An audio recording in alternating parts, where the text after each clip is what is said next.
బంగాళాఖాతంలో ఏర్పడిన అల్పపీడన ప్రభావంతో తెలంగాణ ప్రాంతంలో పెద్ద ఎత్తున వర్షాలు పడే అవకాశం ఉందని చెప్పి వాతావరణ శాఖ హెచ్చరికలు జారీ చేసి ముఖ్యంగా 13, 14, 15, 16 తేదీల్లో పెద్ద ఎత్తున వర్షాలు పడతాయని, బలంగా గాలులు వీస్తాయని, చెట్లు పెద్ద ఎత్తున విడిపడే అవకాశం ఉందని చెప్పి వాతావరణ శాఖ ఇప్పటికే హెచ్చరికలు జారీ చేసింది.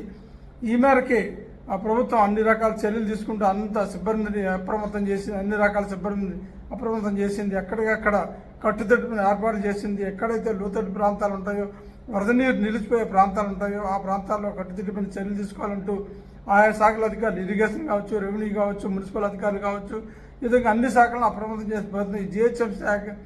జిహెచ్ఎంసీ అయితే ఏకంగా 14, 15 తారీఖుల్లో ఎలాంటి సెలవులు ఎవరు కూడా ఇవ్వబడదని చెప్పేసి ఒక సర్క్యులర్ కూడా జారీ చేసిన పరిస్థితి. ఈ నేపథ్యంలోనే హైదరాబాద్ నగరంలో చూసుకున్నట్టయితే పరిస్థితి ఎప్పటిలాగే మారిపోయింది. గత ఏడాది వరకు ఎలాగైతే పరిస్థితులు ఉన్నాయో ఇప్పుడు కూడా అదే విధమైన పరిస్థితులు తలెత్తున్నాయి. కొద్ది రోజుల కిందట కురిసిన వర్షాలకైతే నగరం అతలాకుతలమైన పరిస్థితుంది.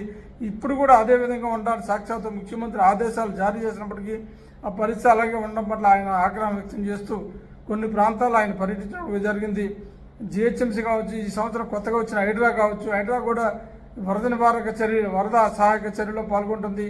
అలాగే రెయిన్ ఎమర్జెన్సీ టీంలు కూడా నిర్వహిస్తోంది. హైడ్రా తరఫున చేస్తున్నప్పటికీ అక్కడ సరైన అవగాహన లేకపోవడం, మున్సిపల్ సిబ్బంది, జిహెచ్ఎంసీ సిబ్బంది సరైన సహకారం అందించడం వల్ల ఎక్కడ పనులు అక్కడ ఉండిపోతున్న పరిస్థితి ఉంది. జిహెచ్ఎంసీకి వస్తున్న కమాండ్ కంట్రోల్ ఏదైతే ఏర్పాటు చేశారో ఆ కంట్రోల్ రూమ్కి వస్తున్న ఫోన్లను ఆప్షన్ చేసేవారు కూడా సరైన పద్ధతుల్లో సమాధానం ఇవ్వాలని తెలుస్తుంది. ఈ నేపథ్యంలోనే హైడ్రా కావచ్చు, జిహెచ్ఎంసీ కావచ్చు, ఇతర రెవెన్యూ కావచ్చు, హెచ్ఎండిఏ కావచ్చు, వాటర్ వర్క్స్ కావచ్చు, పోలీస్ కావచ్చు, లా అండ్ ఆర్డర్ పోలీస్ కావచ్చు, ట్రాఫిక్ పోలీస్ కావచ్చు, వీరంతా ఏ రకమైన చర్యలు తీసుకున్నారు.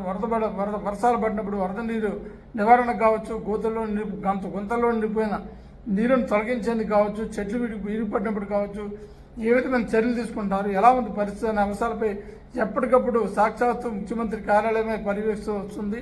ప్రస్తుతం చూసుకున్నట్టయితే హైదరాబాద్లో గత కొన్ని రోజులుగా కురిసిన వర్షాలకైతే ప్రజలు చాలా ఇబ్బందులు పడుతున్న పరిస్థితి. ఇకపైన 4 రోజులు బలమైన వర్షాలు పడే అవకాశం ఉన్నందున ఈ చర్యలు ఫలిస్తాయా లేదా, హైడ్రా కావచ్చు, జిహెచ్ఎంసీ కావచ్చు, ఇతర శాఖలు కావచ్చు సమన్వయంతో పనిచేస్తాయా